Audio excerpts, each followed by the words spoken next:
Someone once told me that the reality I thought I knew was just one of many.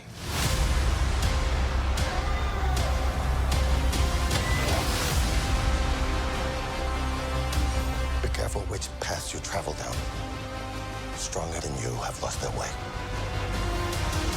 You think there will be no consequences? We're in the end game now. I sacrificed everything. And it meant nothing.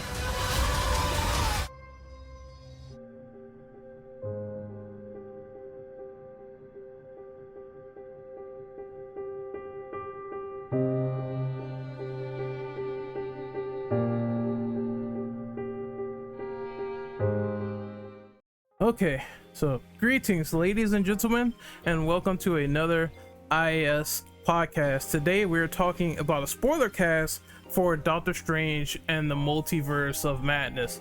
Once again, it says Spoilercast in the title, so please do not kill us in the comment section saying you're spoiling the movie. You already know what you're getting into by jumping into this video with the title. So I am the host, Renegade Operative, and I'd like to introduce my panel of guests. First, we have Mr. Cryo. Hey everyone, I can't wait to get into the discussion about Multiverse of Madness. Next, we have Rat. Hi everyone, I've been looking forward to this discussion for a long time. I've had my lips zipped for the past week. Very anxious to get started. Next, we have Donnie. I'm actually excited to get into this. Like, I've seen the movie like opening night, and I really want to talk more about it. And we have Mr. Drillbit. Oh, hey everyone. I'm looking forward to talking about the movie since it's a pretty unique film so far in the MCU, at least in Phase 4. So Bane's running late, but if he doesn't show, well, we're gonna say fuck him and make fun of him. And we're gonna start this podcast. So, first and foremost, I don't have any questions for this, so it's gonna be a free-for-all, but I guess the opening thing we could do is sort of what drew us to this movie after seeing No Way Home, and were your expectations like through the roof with cameos and appearances and stuff like that? I mean, honestly, I've always been interested in the theory of, even outside like the MCU, the theory of there being infinite amounts of universes out there that are parallel to our own. Just the theory of it's always fascinated me. And seeing that the MCU is also doing the same thing like the comics did, it was interesting. And also the fact that once it came out that Marvel wanted this movie to be more like horror, that's when it really gripped me even more, because I'm like, a Marvel film being horror-like? I'm like, what universe am I in? Because that really gripped me. And then once the original director left and then got replaced with Sam Raimi, that just made me even more interested, because Sam Raimi is such a good horror director. So I knew he was going to give that movie like his all. Especially because Marvel in the past has treated him right. So, and the cameos, I didn't mind the cameos. I liked it. It wasn't too much, it wasn't too little, it was just right. And that's all I gotta say about that. All right, so Bane, since you're here, introduce yourself. Yes. Hey, it's me, Bane. It's good. And we're on basically the first question, which is we're saying what drew us to this movie after No Way Home, and what do we think about some of the stuff they detail with cameos, expectations, etc. Anyone else want to take this, or? I guess I can go next. Well, Donnie, you can go like after me. Okay, sounds good. Mine is gonna be real quick. But after No Way Home, And well, they've been delving and teasing into the multiverse stuff well before this. I think even in Loki, they showed the fractured timeline where clearly Yes. something was going on with everything. They clearly are messing things up, and as it goes along, we were getting into this multiverse saga. So I knew for a fact that one of the things they were going to do was cross over a lot of things that they bought. Like, I was thinking, of course, we know in the real world that Disney bought Fox and that they were going to do something with that. And then there was the announcement of Fantastic Four, and all the chips started to fall into place. And I think what happened was, after they got like the rights back to Spider-Man, after they, you know, kissed, made up, and had sex, then that's when they were going to cross over other stuff. Before I even saw No Way Home, I already knew that Toby and Andrew were going to be pretty much confirmed to be in the movie. So my expectations was Multiverse of Madness, they're going to show universes we never seen before. The trailer was the perfect indicator of that, seeing all the funny little worlds that they delved into. So my expectation was somewhat met. I do feel like they could have focused a little bit more on multiverse stuff, because the only real multiverse in the movie they displayed was Earth 838, and that was it. And I kind of expected like maybe one or two more, nothing too crazy, but that's basically what we got. It wasn't bad, but it's like I could have gotten a little bit more out of the other worlds that they sort of dived into and had a sizzle reel. That being said, I thoroughly enjoyed the movie, and as for the cameos, that's going to be the next question in depth, so I will save my answer for that later. Okay, guess it's my turn. So just saying it right now, I didn't see No Way Home due to the pandemic, but I do have a clear idea about what it's about. But so I just came into Multiverse of Madness without knowing about No Way Home, but I guess the whole reason I wanted to see it was because it had Sam Raimi and Danny Elfman doing music, and I guess I was just interested to see how much of a horror film it would be, and I won't get into the details just yet, but I can just say that it didn't disappoint me at all. If I could describe in one word my ambitions towards seeing this film, it would be tunnel vision.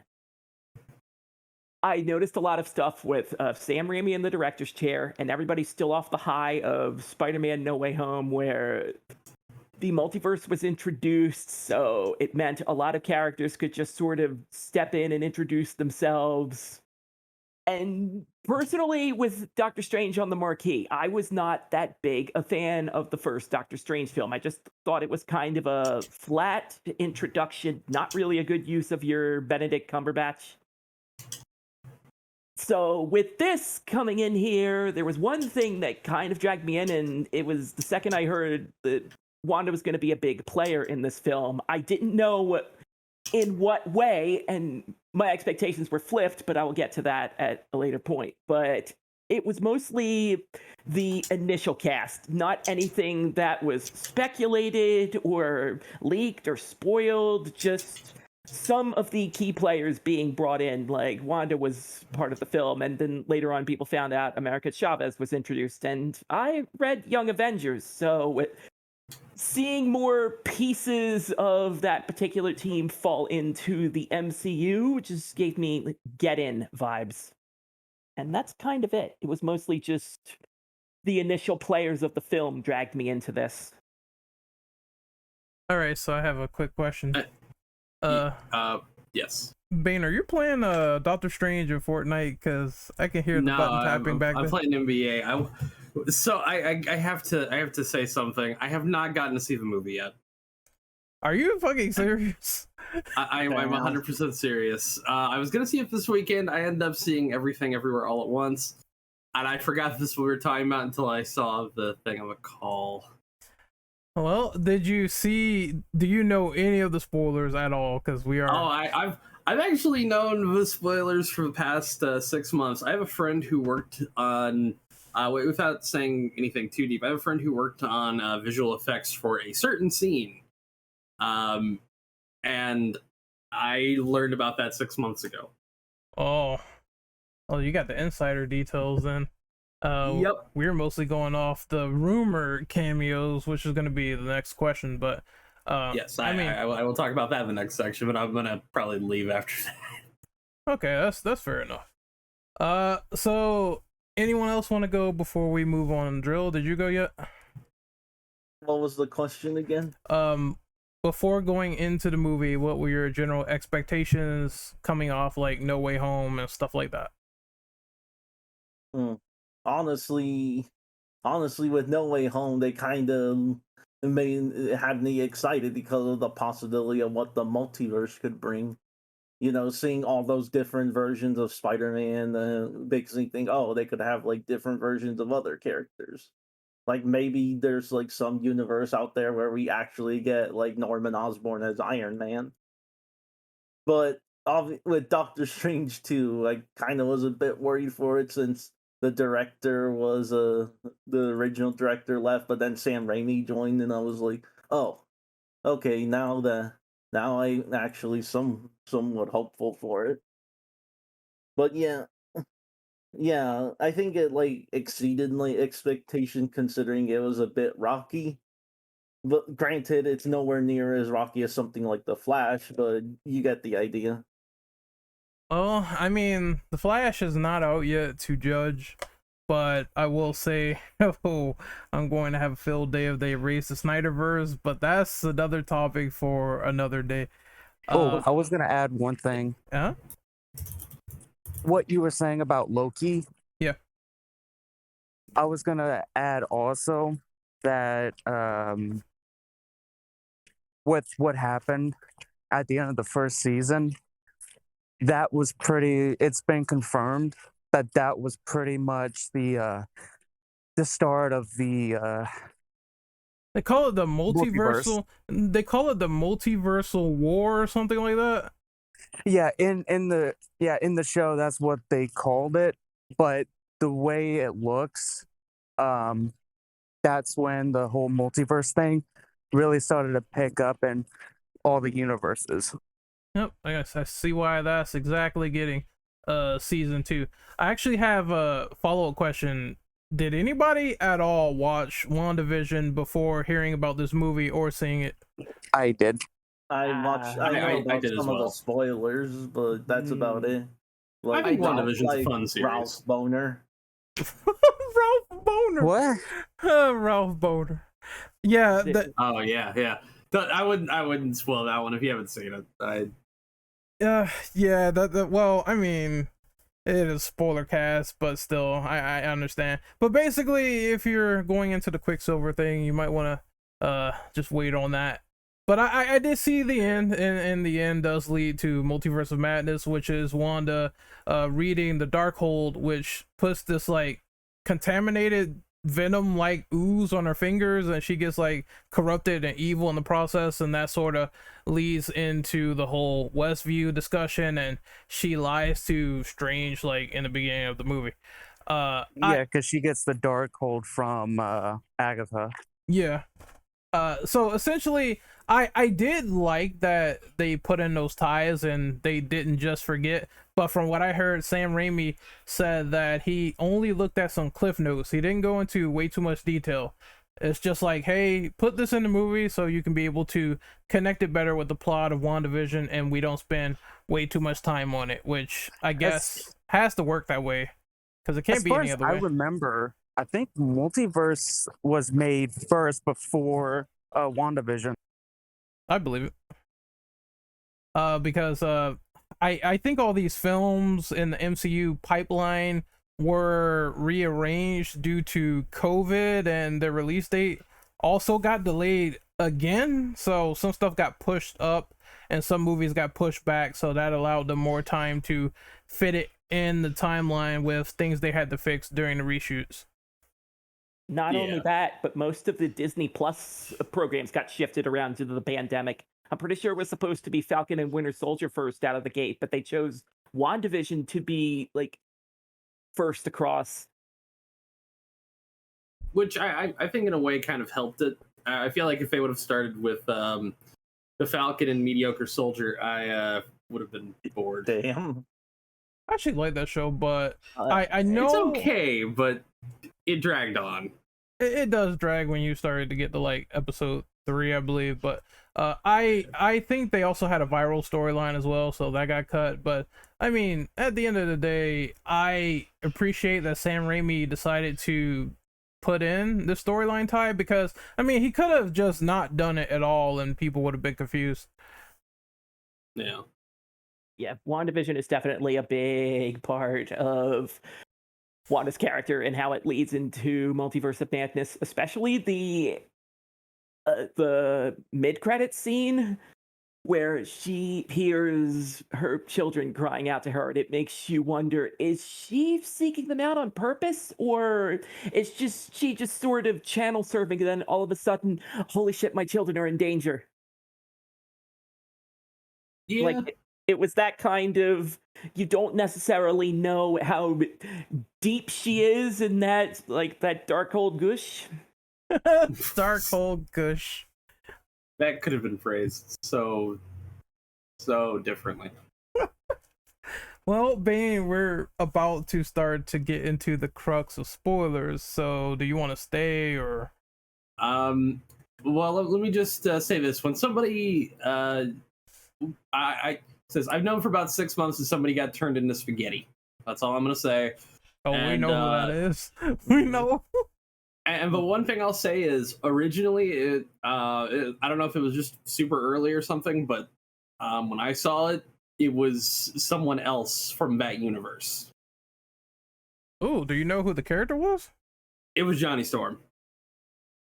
Straight up. On fire and then, like, ripped to shreds. That's interesting that they changed the character in that direction. We can't say it yet. It's going to be the next one, but I'm pretty sure we're going to bring it up. So interesting details so far. I'll see if I can find that photo again, because I got it sent to me in like a Discord group, and I don't know if that's still around there. So I will take a look. But yeah, I'll talk to you later. All right, see you later, dude. Later. Yep.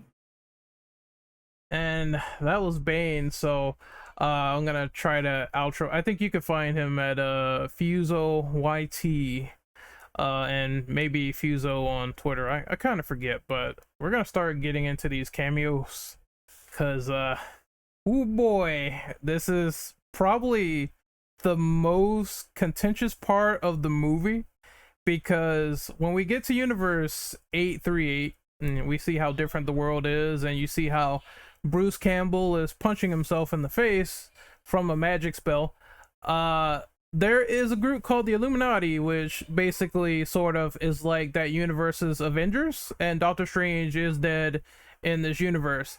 And then they capture the current one from 616, and they put him and Chavez in jail, and then we see the great moment of Mordo introducing the group, which is Black Bolt from the Inhumans, the same guy that played him from the Inhumans show.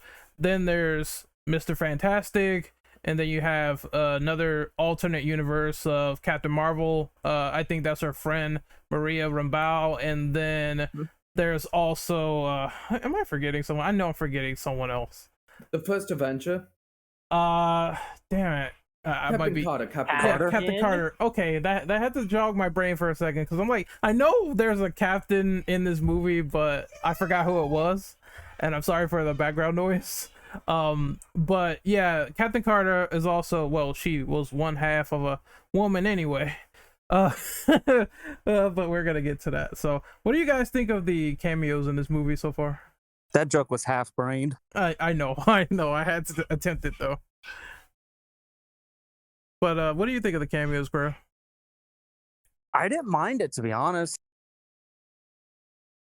From worst to best, or your favorite and least favorite, what would you go by? Honestly, it's actually hard. I did like seeing Mr. Fantastic. I'll be honest, like, him and Black Bolt was cool, because I'll say Black Bolt was one I didn't expect, because there was some drama with the Inhumans sort of movie, and they kind of dumped it on Feige from what I heard, and he didn't want to do it. So they did a TV show, and I heard it was very, very bad. It's How sucked.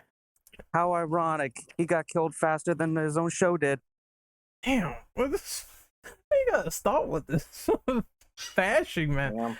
But yeah, like, okay, so it was super bad, but Feige decided to throw this guy a bone and recast him again. Now, the Mr. Fantastic one, I know that John Krasinski or whatever his name is, he was basically a fan favorite, fan cast. A lot of people liked him and his wife to do Sue Storm and Mr. Fantastic respectively.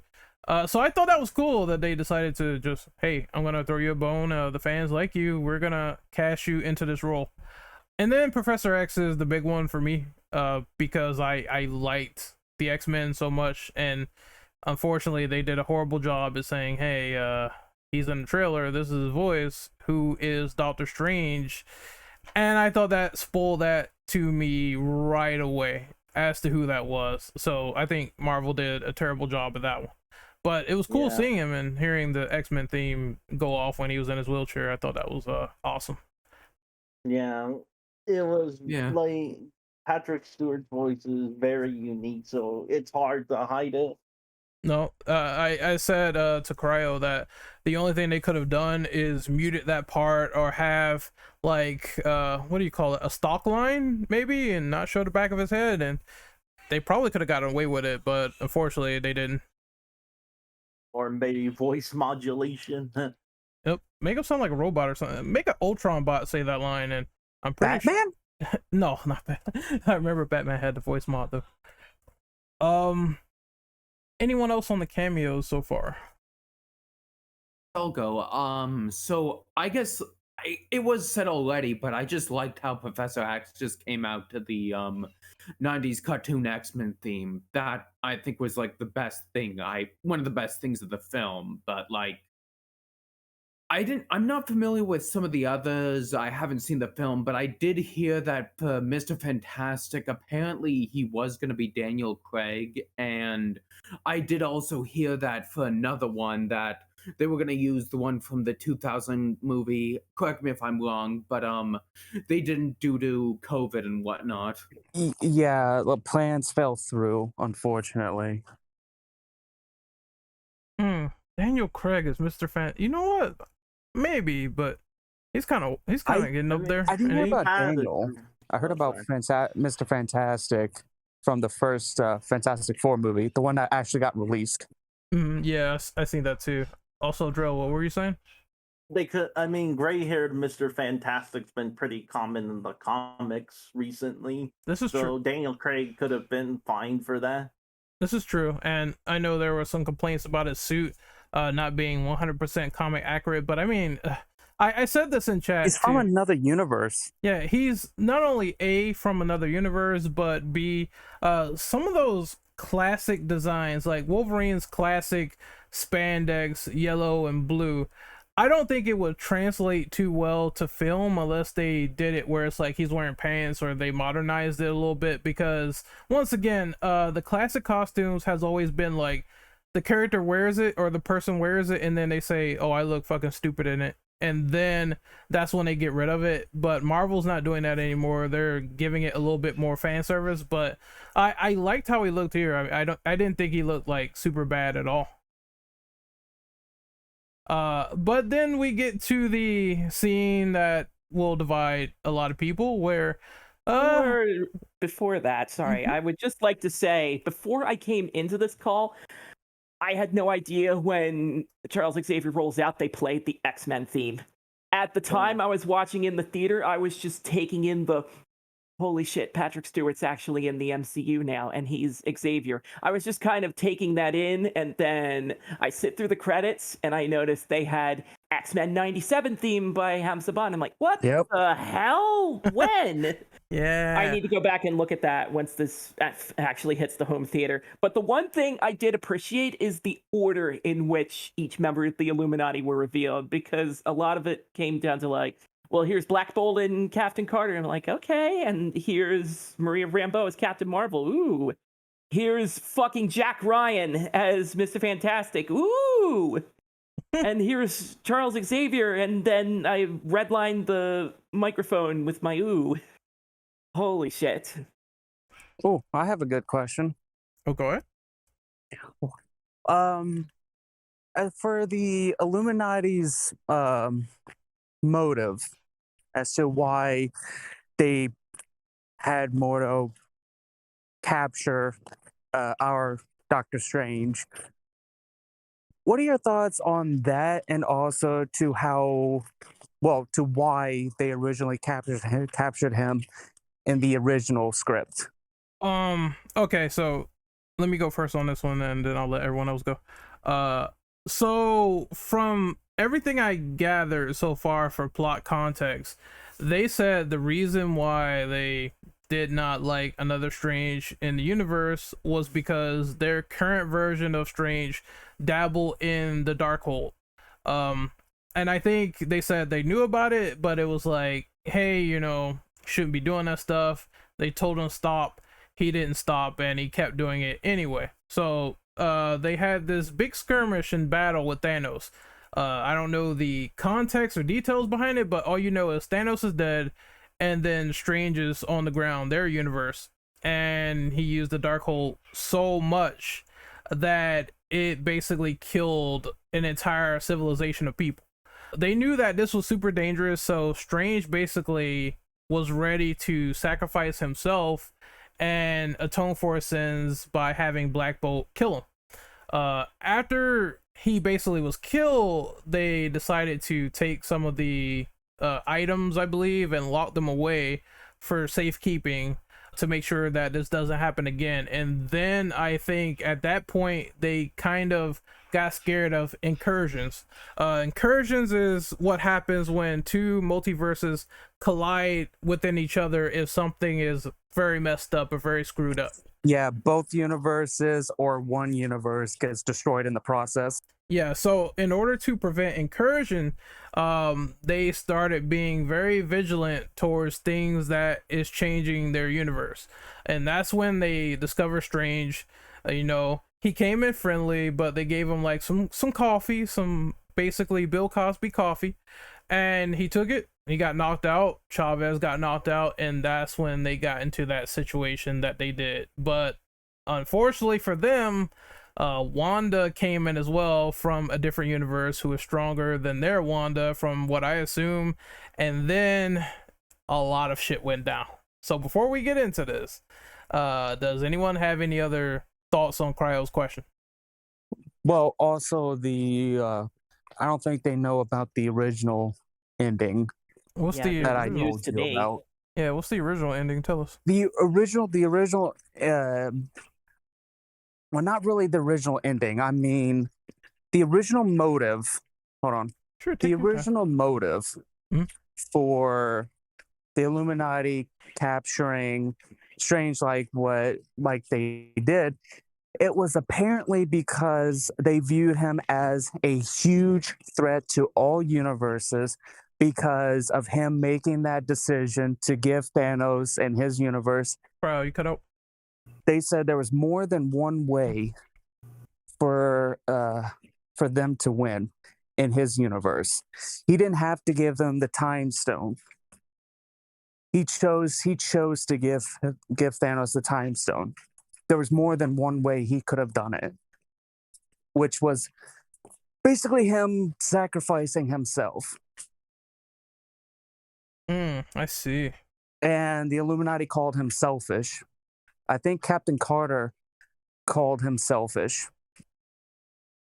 Now I think about it, that would have been kind of cooler, but I kind of see why they changed it, because they didn't want to make too many parallels to Endgame and Infinity War and complicate the matter. So they basically made it simple to where Strange doing this Darkhold stuff is the worst thing that could happen.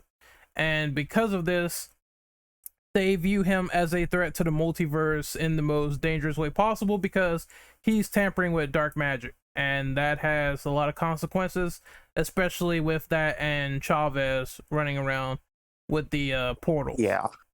And also the implication that all Doctor Stranges in every universe has the potential to be evil. Yep, that too, because that kind of happens at the end with the Supreme Strange, and we see him with the third eye. Oh, yeah, yeah, but I mean, still, I like seeing, Charles Xavier and him basically being the only one going like, I believe this man. He is good. He's not like ours. He's actually good. He's got good intentions.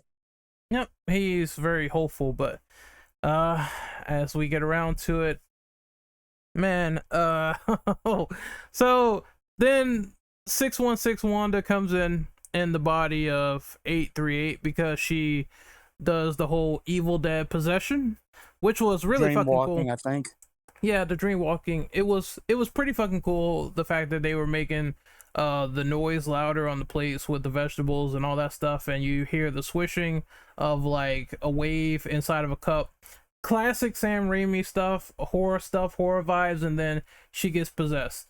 And then she walks in there, and then I just remember the funniest line, I think it was said by Captain Marvel. She said, you know what, I can handle this little witch, no problem.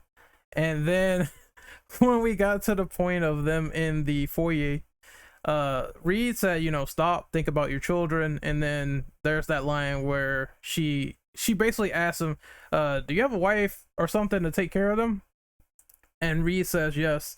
And then she says, good, it'll be someone to care for them.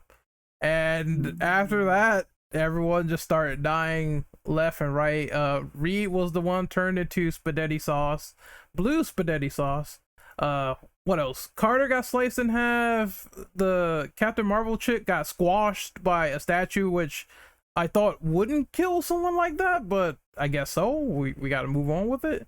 And Professor X had his whole head removed in the astral plane. So in terms of all these, yeah, in terms of all these cameos like dying like this, what do you guys think about it? I can't believe this movie was rated PG-13. Me neither. They used every single damn trick in the book to keep that as PG-13 as possible, and it was still the most brutal fatalities I've seen. Yeah, especially with Captain Carter getting cut in half. Like, you don't see any of it, but you hear the sound, you see the face, and you're like, I had to do slow-mo on Professor X because at first I thought she snapped his neck, but no, she tears his entire jaw clean off, and you can see it in slow-mo. In her mind. I'm like, oh my god, how the fuck is this movie not rated R? I have no idea. Good cuts. Yeah. And also Sam Raimi, he has experience going against the MPA. He knows the tricks to get around them. I have a sub question actually. Do you think if this movie was rated R that those scenes will be better or worse? Maybe better because it would give better. Because it would give the MCU a bit of an edge for going into R-rated territory. It's not just because of violence and gore and all of that.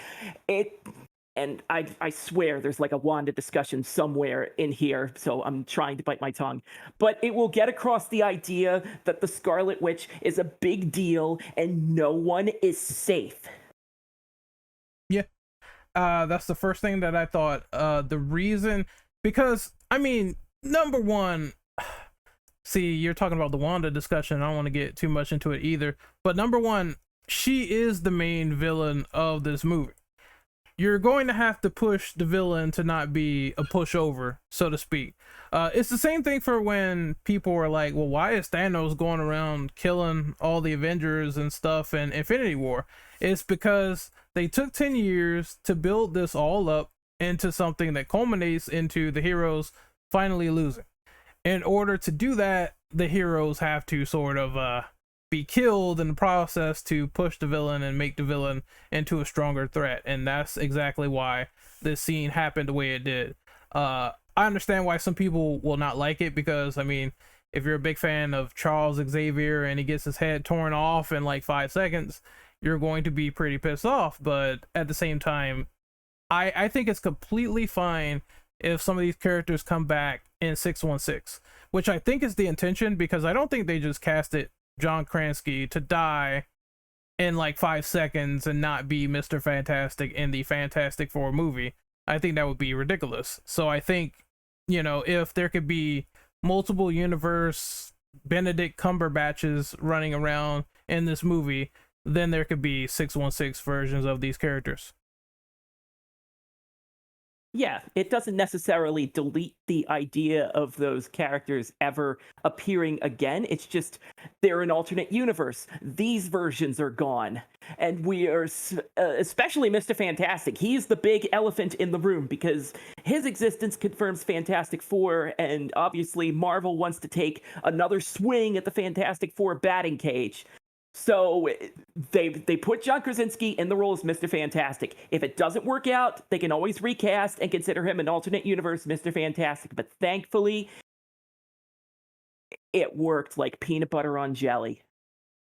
From what I do know, what's been already leaked, 2 people in the new Fantastic Four movie, people know. The rest in the cast, nobody knows. They're relatively unknown. Yeah. Well, and that makes sense because you're going to want to have those new people sort of push the torch and get younger, because I don't want to see like a 28-year-old or maybe like a 30-year-old Miles Morales, you know what I mean? Like, I don't want to see that. But yeah, I get the reasons why the cameos died, but I mean, I still thought they were cool when they showed up, so it's not like it was all for naught. And plus, Strange ultimately did like try his best to save the day, and it kind of helped this character as well with this entire situation, which we'll get to character arcs in a minute. But yeah, before we do that, any other opinions on cameos if someone didn't go yet? I'm not too upset that I'll get to this point and then I'll just shut up. I'm not too upset at the characters dying out because some of them got to put up a fight, with the exception of Black Bolt, who, let's just say, he got a mouthful. Lasted longer than the show. But I'm not upset at these characters dying because, well, they got to hold their own. They got to do some of the tricks that make them their character, especially Captain Carter. Great seeing people who watched What If get rewarded by seeing Captain Carter become, well, half the woman that she was before. Oh, Jesus Christ. God damn it. Right, I'm out. It's a lot of half jokes. I'm split on that one. This is more of a 50-50 on whether I wanted to treat those deaths with the dignity they deserve. All right, I'm out. No guts, no glory. Oh, Donnie, what do you have to say? Save me, please. So yeah, I guess I would just have to say that the whole reason how Black Bolt was dispatched, that might have been the most clever way to like kill his character off, like considering his powers and whatnot. Like, and as for the deaths in the film, at first I wasn't. I guess I was just disappointed that they were killed off, but then after thinking about it, it was one of the most brutal moments, like in the MCU that I know of. That, I mean, yeah, it was censored as people were saying, but like it was just the fact that that Scarlet Witch ripped off Professor X's jaw was just brutal, and just the way all the Illuminati were dispatched. Yeah, I definitely agree with that, especially because they thought that they would be able to take care of her, because I guess they may have thought that she was like their universe as Wanda. No, this bitch has a dark hold. Get out of her way. You're gonna get fucked. Plus, in the movies, Professor Xavier has a really bad track record of trying to contain rogue female mutants. Yeah, because that's why what was it? X-Men Days of Future Past. Wolverine, he tells the professor, he's like, look, in the future, you're gonna meet this young girl named Jean. Don't try to control her. Teach her how to control herself. And then what do you know? Go forward into the future, and he lives. What a shocker. Yeah, good thing he told him before something bad would have happened. Like X-Men 3. Yeah, where he kills the fuck out of him for being like the Dark Phoenix and everything, and he tries to, you know, put up a fight, but he gets shredded. So yeah, I mean, I like Professor X, but there are powers clearly beyond his for sure in the astral plane and in the physical world as well. Yeah, I did like the fact that, like I said again, he was the only one out of all the Illuminati that actually believed Doctor Strange as soon as because here's the thing, I don't think some people realize this, but he actually did go into Doctor Strange's mind. When he showed him everything, he went into his mind, so he could see everything that was in Doctor Strange's mind, everything about his universe. So after that, that's when Professor X was like, you know what? If anything happens, let him go.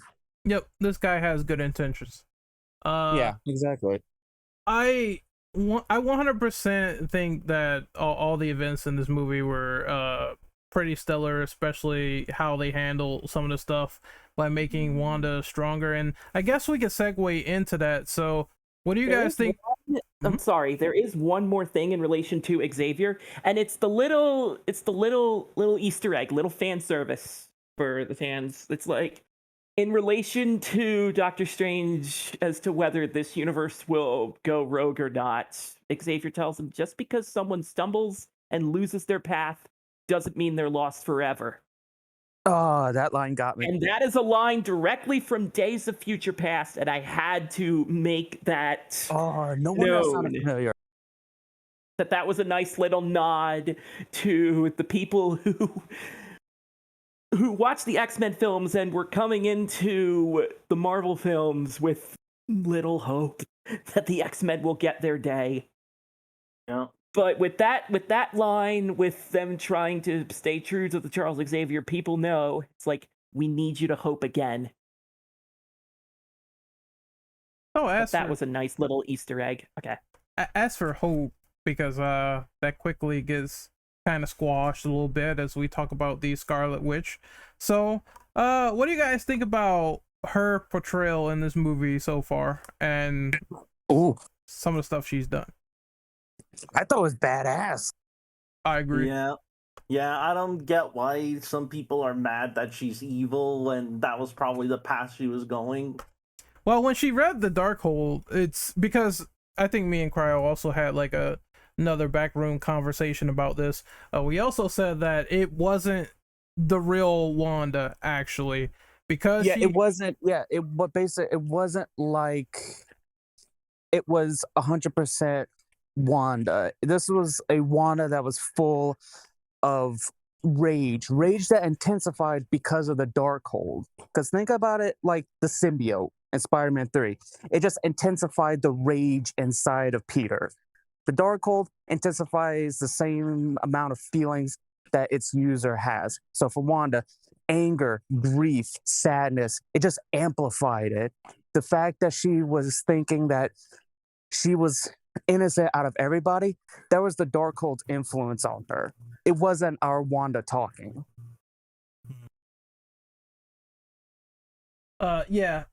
And I guess it led to so many badass lines, because there's quite a few of them, but the one I remember was the one she told Strange, where there's the Red Forest, and basically in the Red Forest, when Wanda starts talking, she tells him to hand over Chavez respectfully or something like that, and she'll come respectfully. And then he says, what if I don't? And then she turns around and tells him, then it won't be Wanda coming, it'll be the Scarlet Witch. And I'm like, oh my god.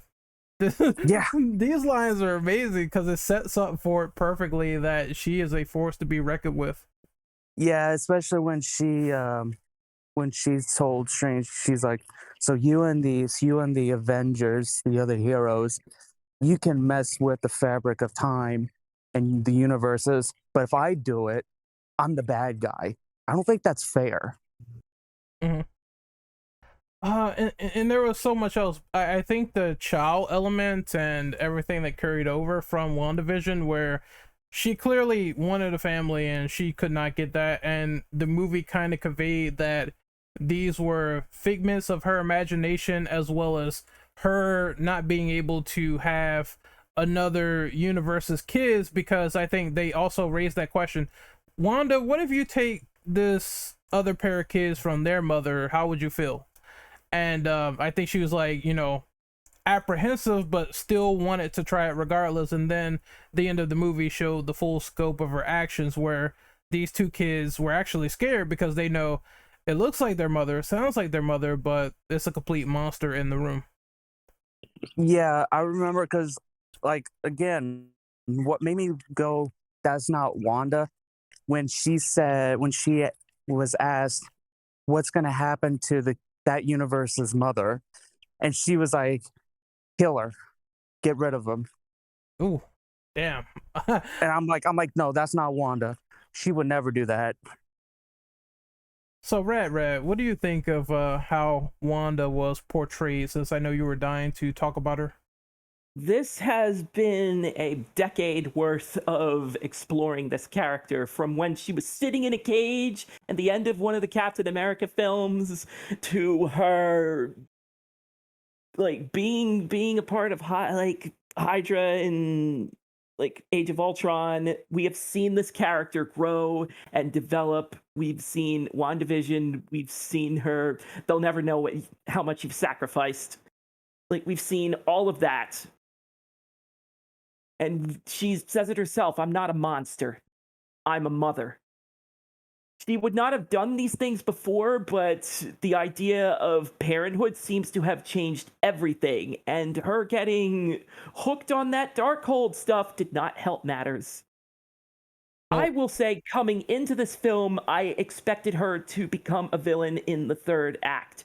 She was necessarily trying to find a way to, like, if not find her children, save them.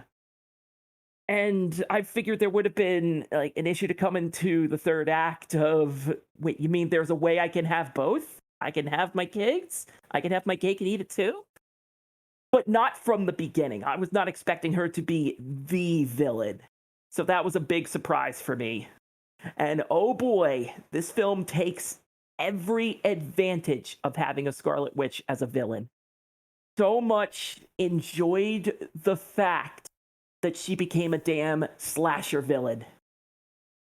Like, popping out of puddles, popping out of one of the mirrors with, like, hands and everything. She's scary as hell in this film. They, like, turned her up to 11. Yeah, and I enjoyed that part of the film so much. It's a lot of jump scares. Like, there was the eyeball and the puddle, and then the main one I remember is the one where they're in the basement, and then the water kind of like stops running for a second, and they're like, oh, where did Wanda go? And then all of a sudden she comes out of the shadows with the fucking red eyes. I was like, oh my god, that's the one jump scare that got me in this entire movie. Like, nothing else scared me. What jump scare? The one where they're in the sewers running away and the rain just stops falling for a second, and then everyone's wondering like, where did Wanda go? She was chasing us. Where'd she go? And then she just pops out of nowhere from the shadows. That one is the one jump scare that really fucking got my nerves. I was like, oh man, they're really dialing up the horror in this movie. Ren fell for a jump scare. I did because I wasn't expecting it. I knew she was gonna pop up, but the way she did was typical when I think about it now. But it really got me the first time. Yeah, I was expecting it because I'm like, Sam Raimi, one jump scare at least. Yeah, of course. And all the Evil Dead influences on Wanda and the stuff that they did with that character, it made me not only like the visual cinematography of the movie, but it made me like it more because when she came to Kamartash, she was straight slaying all the sorcerers there. And I like how one of them was on the ground, sort of like in pain, and she just melted them. I like, oh, this is fucking intense and crazy, man. And remember, that was her being reasonable. Yeah, I remember she said that too. This is me being reasonable. And then Strange was like, you know what? All forces gather, converge on her now. And then I knew it was going wrong when they basically had their defenses up, but then she started talking to him in their ear and they started running away. I was like, yeah, she's taking over their mind. And Wong was screaming, "Fortify your minds!" And it was that scene was so cool. Like, I know we're gonna say best scenes in like a minute after we talk about Strange, but oh man, just they did a lot to enhance her character. I really liked it. Also, the ending for her as well did. I have a side question for this too, but when she collapsed the temple on herself, anybody thinking Wanda's really dead or is she alive? Hell no, she's alive. I say she's alive too. Yeah. It feels like there are too many opportunities and arcs that necessitate a Scarlet Witch appearance. And she to wants write her to be off. back. Elizabeth also wants to be back. Yeah. She's like, do more. I want more. In fact, fun fact, she's the one that actually a while back, she really wanted them to work on House of M, or a variation of that, which is what Multiverse of Madness is. You know what? I wouldn't mind a Scarlet Witch solo movie. Just depends on how they do it. But you know, I would prefer another X-Men pairing, because if a situation like this happens again, then of course that would be neat. And also maybe they could do some stuff with like her and Magneto, because I mean, I know eventually there's going to be a Magneto 616 in this universe, and there's gonna have to be some ties there, because once again in the comics, that is his daughter. Yep. I guess now is the time to talk about the non-scene that Wanda has with Professor X. Is that the scene where she kills him? This should basically be the most important encounter in the film, because it's Professor X meeting Wanda. It's not technically mutant to mutant, but the connection is there. Yeah. They have a chance for these two to interact and be much more than a death scene or like a mind crawl in a cave. And I just feel if there's any flaw with it, if there's any flaw with this film, it's that some of the pieces that are presented to Wanda, which should realistically be layups, feel like wasted opportunities. But again, this is alternate universe stuff. So Drillbit, you were basically saying something? Oh shit! I think I lost track of mine. No, it's fine. It's fine.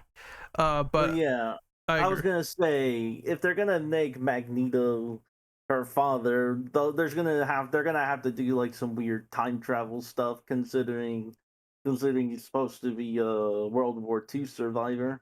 And more importantly, considering we have Wanda's parents in the MCU, they're in WandaVision, and they are totally crazy dead. Yeah. So that can't happen.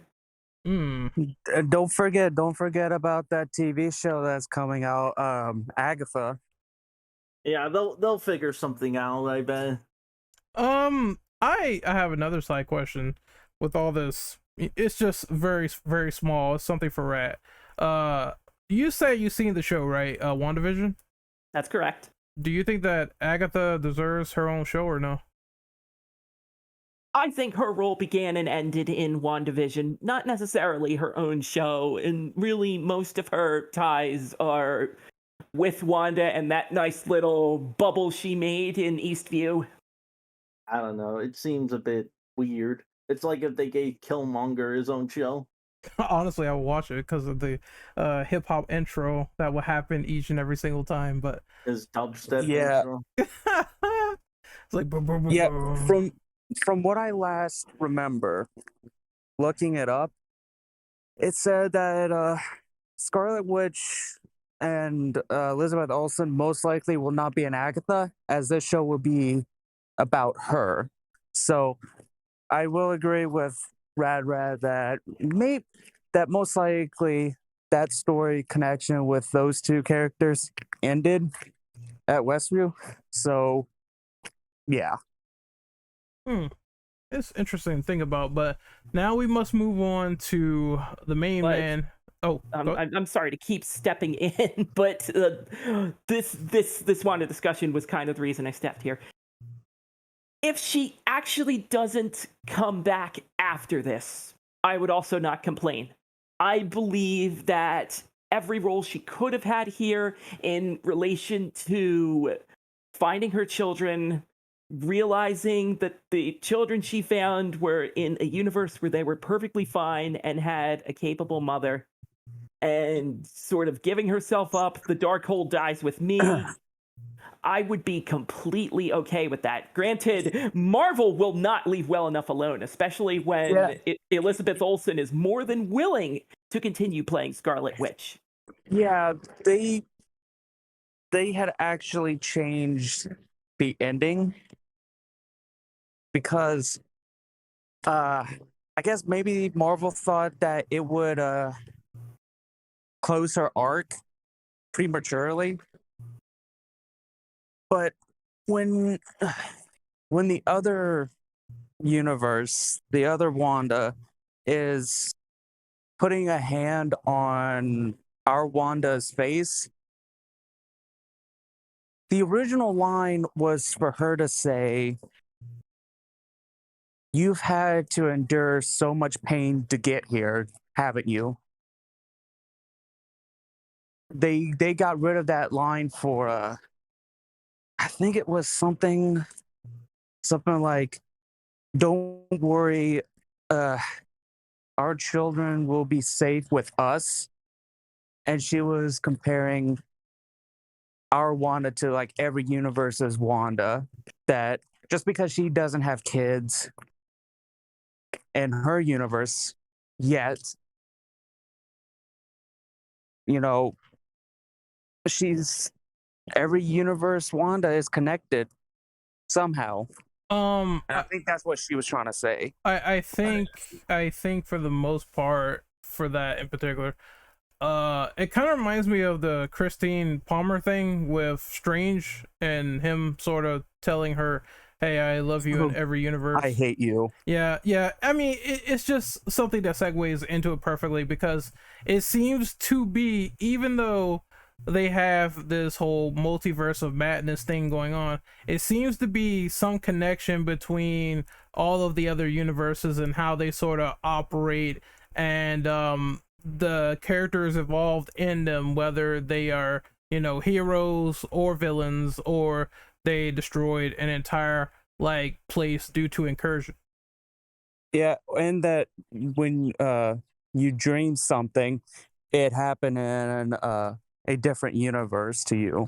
Yep, there is dream walking for sure. But that's all I had to say. Anyone else before we move on? I still hate you for bringing up that scene, though. Yeah, mainly tears. Pretty sad. pretty sad that Strange will never get Christine, but I mean, the post credits will help in that regard. Yep, but Scarlet Witch was the best part of this film for me. Absolutely, I agree.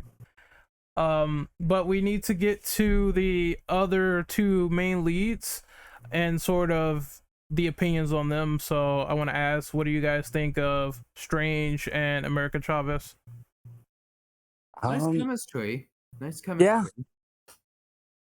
I thought they were well done. Like, I know people online were saying Chavez is Mary Sue and all that shit, and I'm like, she gets captured 8 or 9 times and had the multiverse star pulled from her by Wanda several times. So but Ren, she can't have one badass moment where she fends for herself with compared to like 15-20 scenes of her getting her ass kicked and captured.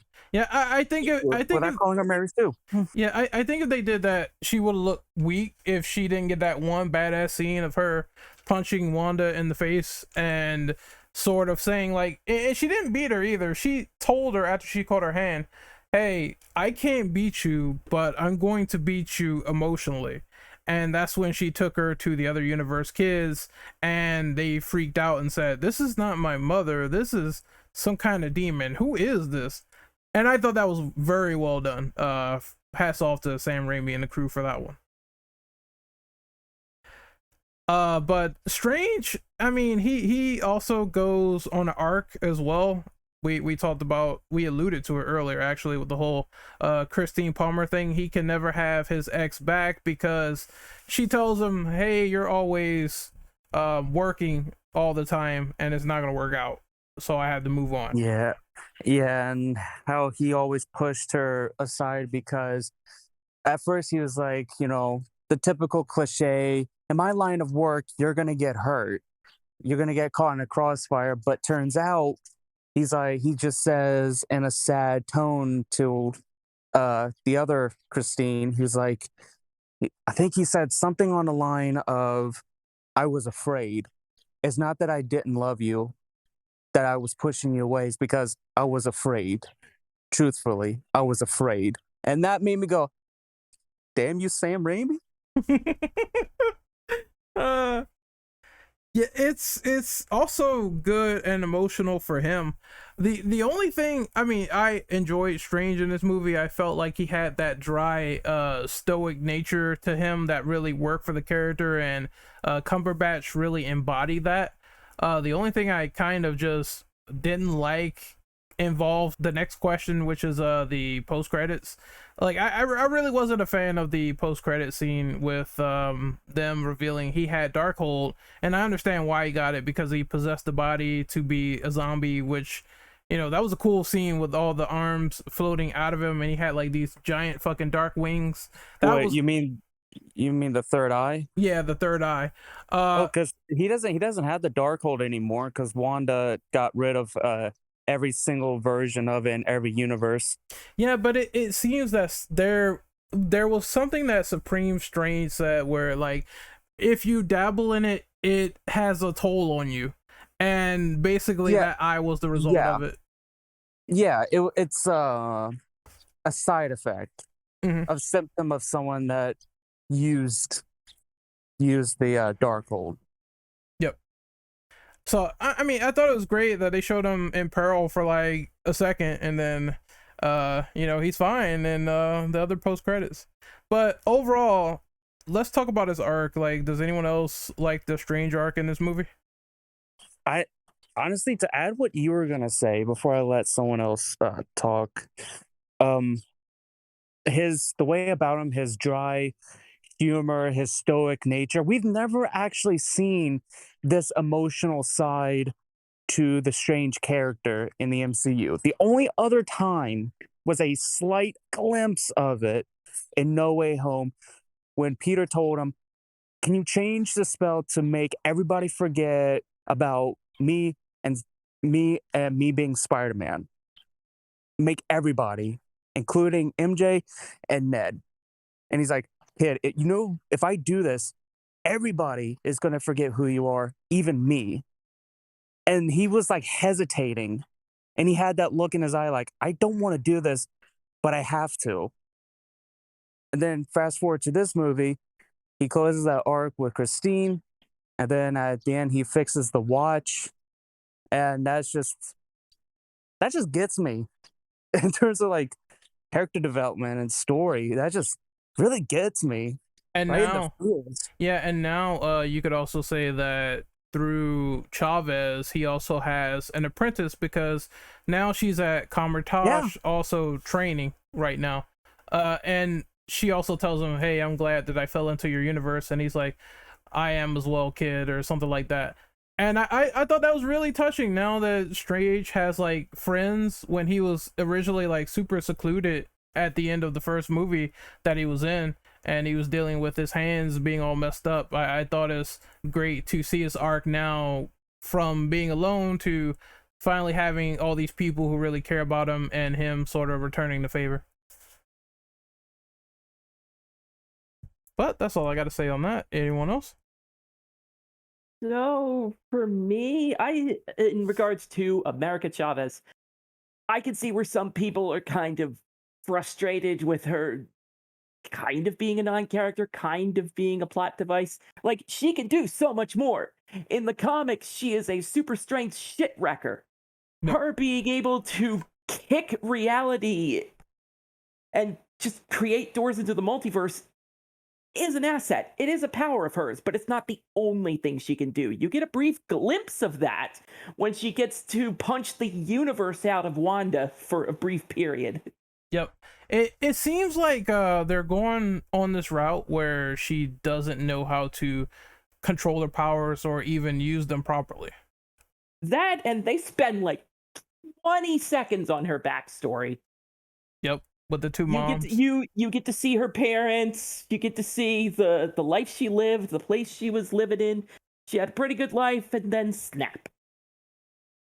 She basically got blipped to another universe. She is barely on the film's radar unless the plot demands her to be. Yep. It is kind of disappointing, and knowing that if they do Young Avengers right, she has bigger things ahead of her, and she's sitting there training. So we'll see how that turns out. But yeah, I've been hearing about Young Avengers like for quite a while now. I think after Endgame came out, there was a lot of people coming out with saying a shit ton of sources are telling them that they're working on a potential Young Avengers movie in the future because it may be the end of our Avengers, like the Avengers that we know it, doesn't mean that it's the end of Avengers as we all know, including like they have the pieces in place. They introduced Kate Bishop through the Hawkeye TV series. The kid Loki was walking around in Loki. He's like sitting in some limbo or whatever. Wicked and Speed are just kids for now, but who knows? Yep, and then exactly. America Chavez is introduced here. It's like it's all part of the plan. It's the Avengers initiative again. Yeah, pretty soon we're gonna have somebody imitating Nick Fury going, well, I want to talk to you about the Young Avengers initiative. We need the Avengers, but younger. Yes. Well, I mean, overall, I do understand if people say she's a plot device in this film, but the character has more opportunity to grow based on the connections made at the end of this movie. Anyone else before we go to the post credits and talk about that? Can I get the Runaways and the Young Avengers? Cloak and Dagger don't deserve to die on fucking Freeform. I'm sorry. Oh yeah, that was what used to be ABC Family, I think. Yeah. Oh man. Like honestly, stuff like Inhumans and Cloak and Dagger probably should have been films instead of like weird shows. Crystal's just hanging out in this terrible Inhumans TV series where they spend the first episode deleting Medusa's power. It's like, I could go on, but this is Doctor Strange spoilers. And then Inhumans roast is just waiting in the mist. But all right. Yeah, so what's the post credits? So the first post credits is basically after Doctor Strange had that episode with the ramifications of using the Darkhold. He's walking down the street again. He's totally fine. Everything's cool. He seems to have gotten over his episode in the street. And then there is a character that comes out of a portal clad in purple. She's a female, claiming that she is a sorcerer from the dark dimension, and that Strange, due to his actions in another universe, he's about to cause another incursion, which is basically another universe about to clash on each other. So she tells him, hey, I need help in the dark dimension to fix this issue that you created. He opens his third eye, showing that he's completely fine, adopted to it and everything. And he says, okay, no problem, let's kick ass. That's the first one. The second one is basically Bruce Campbell had that spell put on him in the beginning of the movie where he tried to punch Strange and he put a spell on him and he let him beat himself up. So he's still kicking the shit out of himself. Strange said that spell will not go away until like 3 weeks later. And then before the final punch lands, the hand stops, and then he looks at the audience and Bruce Campbell says, "Ha, it's over." And that is the end of the movie. So what do you think of those two post credits and the implications of them? That wasn't just any character in Clad. Yes, I know. That was Clea, the Sorceress Supreme. Expert casting again. Marvel never missing. Gets Charlize Theron to play Clea. The potential of that is mind-melting. Good job, Marvel. And don't forget also the eventual wife of Doctor Strange. Yep. Yeah, maybe that could be a thing. So After looking that up, I now see what they're trying to do. They're trying to say, hey, the Christine Palmer arc is done. And now we're focusing on someone who is kick-ass, powerful, and she is the Sorcerer Supreme.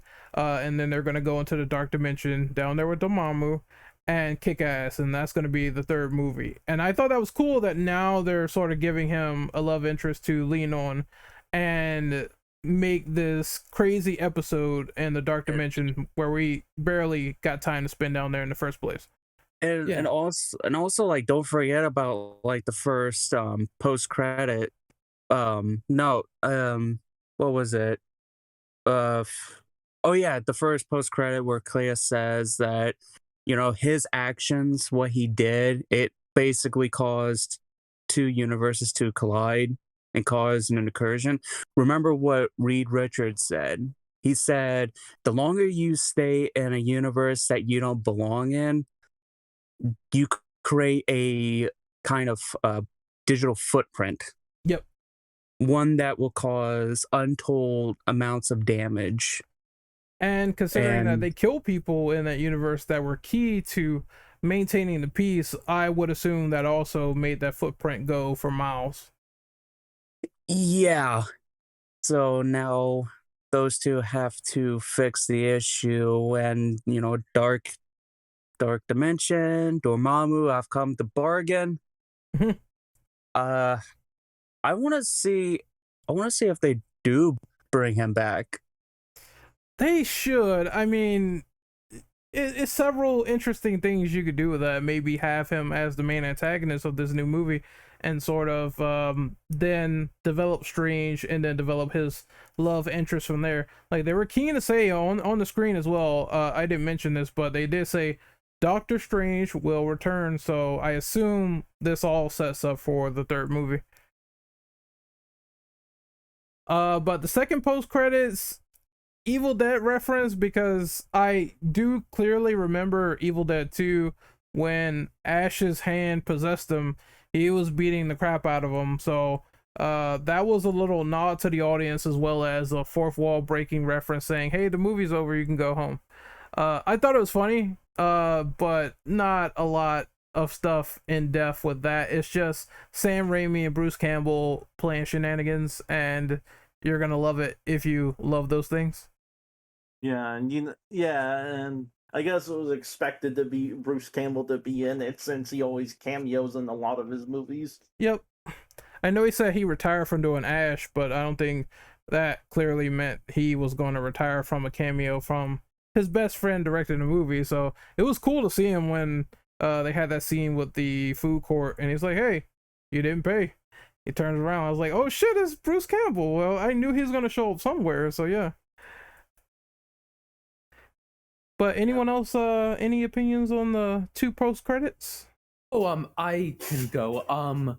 So I was just going back to what you said about like American Chavez being like one of Doctor Strange's disciples. Like, I also read that Clea was also like eventually in the comics like Doctor Strange's disciples too. So in a sense, he got like two of them plus like sorry if I'm not good with words right now, but I also read that apparently that Clea is descended from royalty in the Dark Dimension. That's probably going to lead to some background history and some ties, because I mean, from that little, I would say 20-second like exchange, I assume she's not going to tell him everything about her, so that's probably left to be found out as we go down the rabbit hole between those two interacting. But yeah, plot twist: Dormammu is her father, Kappa. I have some crazy feeling that they will do some shit like that, but I hope not. I hope she's just, you know, separated from all that. And hey, I came from the Dark Dimension. I seen some shit down here. I came here to fight. So I hope they just keep it just at that. And maybe Strange gets a little nookie. I mean, he deserves it at this rate. Well, I mean, talking about Kevin Feige. Apparently, I think it was one of the producers or writers of Multiverse He said there's a specific attitude, body language that Kevin Feige will display if he's into something he's seeing. Mhm. He will lean backwards if he's not feeling it. He will lean forward if he's like, I think the fans would want to see this. I'm intrigued. I think the fans would be intrigued. So apparently there's two sides of Kevin Feige when he's watching the film. During like the first edit, second edit, what have you, or even like looking at the script a bit, he'll like lean forward if he's intrigued, but he'll lean back if he's not feeling it. So he's definitely feeling the whole Clea and Doctor Strange thing, right? Most likely, yes. Okay. I actually have one more question before we sign off, because I think so far this has been fun to talk about. I actually have one too. Yeah, let me just go first with mine. Yeah, I have to ask people favorite scenes. Favorite scenes. Yeah. Oh, easy. Sorry to interrupt, but easy. The musical battle between both strangers. Yeah, that was so cool, dude. Oh, and one wasn't the music, wasn't it? Classic. It was like a classic piece of music. I forgot what it's called. Beethoven? But Yeah, very no, Beethoven. No, it was. I don't think it was just Beethoven. It was also. It sounded like what you would hear in classic horror movies. That, dun dun dun, like what you hear out of like Dracula. Yeah, I know what you're talking about because I heard that theme before. Same. Yeah, and I'm like, ooh, that tickled my classical music bones. Coca and Fugwe and G in D minor. Yes, that's what I think it is. Oh, that one. It is.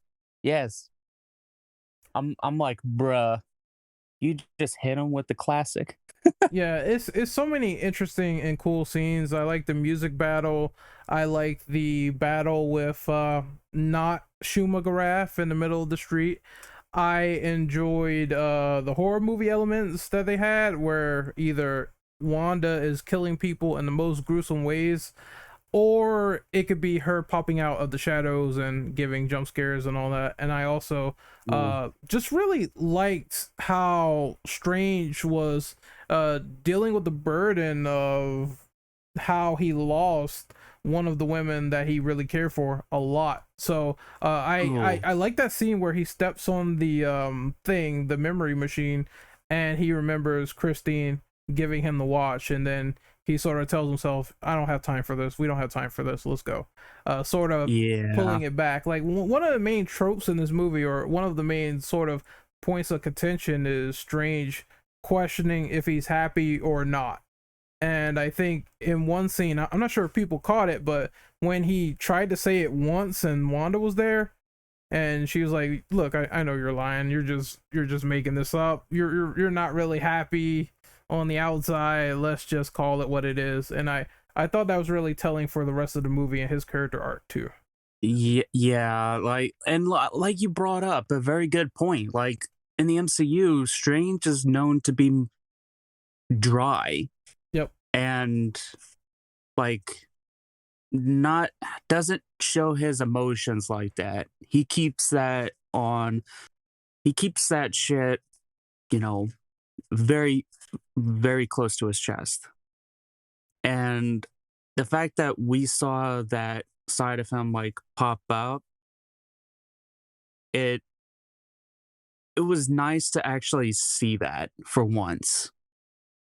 Because like as much as I do like the dry stoic kind of character, it has been overdone quite a bit in my opinion.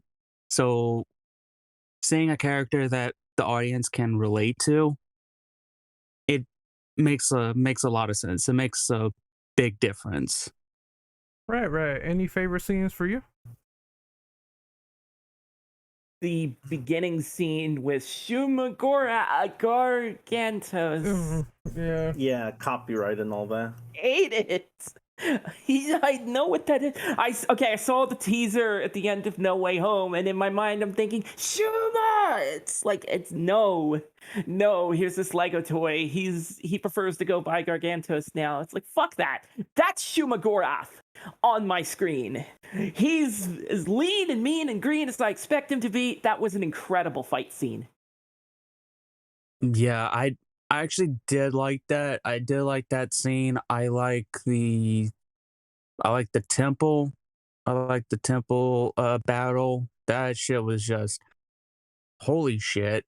I mean, the horror scenes I liked. I mean, I'm surprised that nobody brought up also the Christine scenes. That was actually heartwarming to see Rachel McAdams again. But I'm surprised nobody mentioned about Strange using the demons as a cape, as a cloak.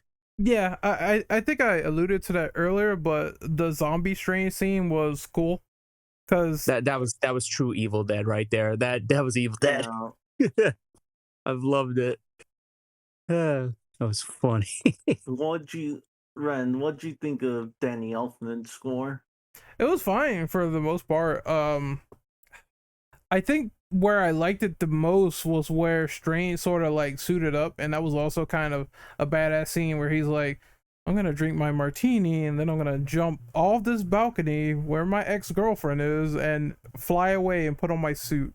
I thought that was really cool, and also the places where music wasn't utilized, which is the horror scenes where yes. I think the prime example is when they're in the astral plane, and then it gets really quiet when Professor X tries to help Wanda, and then you see the red mist, and then it's super quiet when it's like right behind him, and then you just see the head tear off.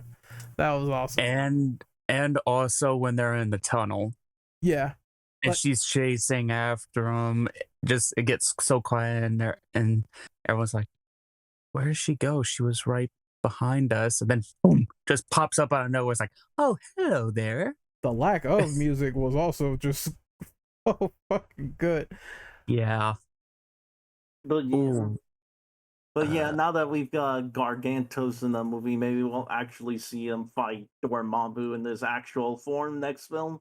Hopefully, I hope it's just not dead and they don't revisit Shuma in the future. I mean, considering that he's supposed to be higher than Dormammu, I imagine it's not the last we'll see of him. No, it can't be. Nope. If they're going Dark Dimension, it has to be some crazy fucked up shit down there to go down there in the first place. Yeah, hopefully they let Sam Raimi come back. But most likely they will, to be honest, because I mean, Sam's already said it multiple times. He's like, I wanna do another one. He's like, I love working with Marvel. Marvel's treated me right. I've treated Marvel right. We have a good working relationship. I wanna do more in the future. Yeah, I think he only said that he turned down doing a Spider-Man movie. I guess because he felt like that he didn't feel like he was right for the role.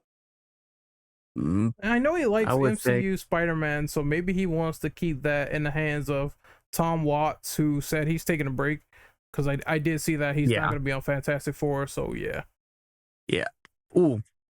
So before we sign off, I got one very good question to ask for everybody here, and I would love to hear everyone's thoughts on it. Shoot. So you may know this question, Ren, once I bring it up. But what are you guys' thoughts on Wanda getting rid of the Darkhold in every universe? You think there's going to be any serious repercussions from it? Any drawbacks from doing that? Or no? Because in House of M, when Wanda had actually changed quite a few things, it ended up creating like a huge surge in events. Like I think in Secret Wars or Secret Invasion with the Skrulls. The Skrulls somehow won. Oh man. Even though like they were like very outnumbered, and even like I think it was a Skrull version of one of the heroes. Even he was like this doesn't make any sense. How the hell did we win when we were like heavily outnumbered?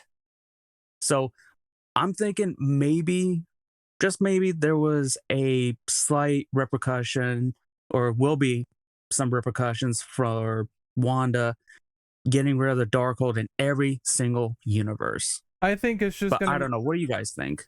I'm just gonna go real quick. I just think it's gonna make that fracture bigger that we saw in Loki, and it's gonna make it even worse once we get to that point. Yeah, because it all started with Loki. Once what was it? He who shall remain?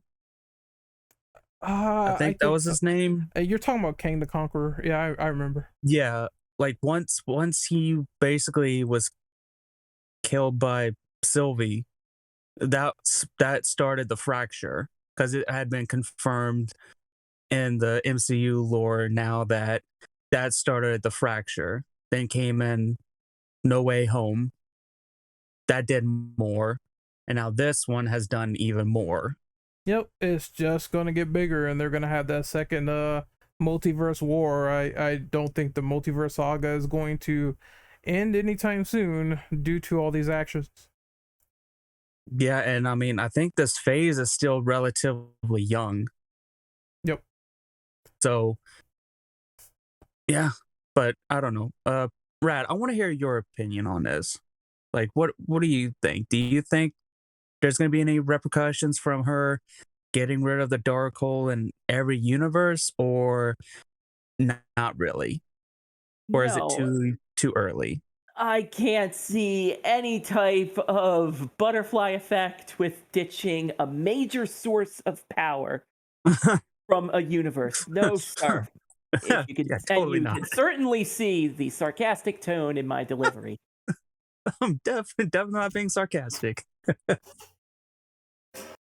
Like, we don't necessarily know how deep it goes. Maybe there is a universe that sort of requires the Darkhold to be in play for certain events to play out, whether it be overcoming an evil, controlling an evil, or an evil coming into play, or someone getting corrupted by it. The thing technically originated in Agents of S.H.I.E.L.D., for God's sake. Yeah, I guess technically, if you want to, even though people don't want to compare it to the MCU, you might as well say that in Agents of S.H.I.E.L.D.'s universe, that thing no longer exists. Yeah, but neither does Agents of S.H.I.E.L.D., so it all works out. Yeah. Well, hey, they got 7 seasons, man. They got more than anyone thought they would. Well, we know basically the Darkhold is just a front for the Necronomicon Ex Mortis.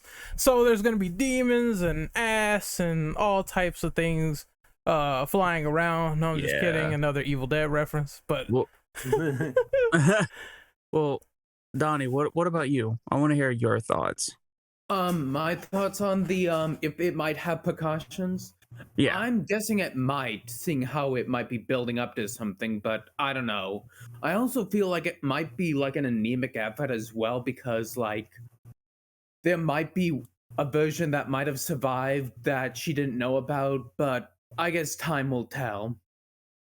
Yeah, I kind of figured that maybe since she had one version of the Darkhold, given like the unlimited power that it contains, I would think that it would be able to seek out every version of the of itself.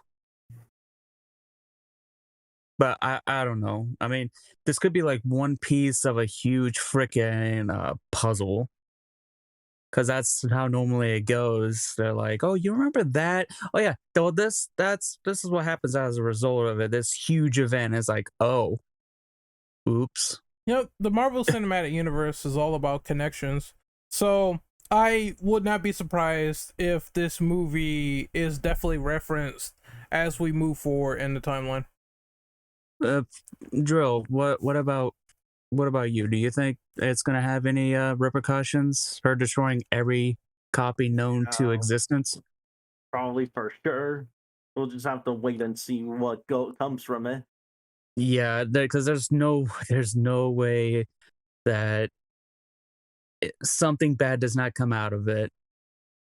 No matter what her intentions were, like even though it was good attention, so that way no one would ever get under the influence of, the Darkhold's power. There's no way nothing good comes out of it. Mhm. So, But I guess we can do the outros now, since yeah. I think we covered this movie from top to bottom. So I'll do mine first, and then I'll go down the list. So I am Renegade Operative. You can find me on YouTube at Renegade Operative, Twitch at Renegade_Operative, and Twitter at RenOperative_. I have to work on the RPG discussion and this podcast. They will be going up tomorrow, so look forward to that. Next, we're gonna outro Mr. Rat. You can find me on Twitter at the Radrad, and you can find my YouTube channel full of arcade runs of old fighting games at Rad Games on YouTube. Next up is Donnie. Yeah. Hey. Okay, so I do have a Twitch, but I don't use it that much. But the Twitch is Cruise98, and my Twitter, which I use a bit, is Debug8. Well, I mean for the Debug8, but it does have my name in it. Next up is Mr. Drillbit. Yeah, you could find me on Twitter at Drillbit777. That's really the only place I'm active at. And Mr. Cryo. You can find me on Twitter and YouTube under Cryo Gaming. All right, and we're going to sign out this discussion. It was fun. The next Marvel property that's coming is a slew of TV shows. I forget which the next one is. I think the next one is Miss Marvel, and after that is Thor. So if Thor is really fun and awesome, I don't mind getting in here and talking about that. That's no problem. As for the TV shows, I'm sorry, I still need to do a review on Moon Knight, so due to that, I will not put new television shows on my palette, but if they come up in conversation, then we'll talk about them. So this is the Infinite Ammo Syndicate signing off. Hopefully you guys have a great day out there in YouTube land, and once again, take care. Yeah, later. Later.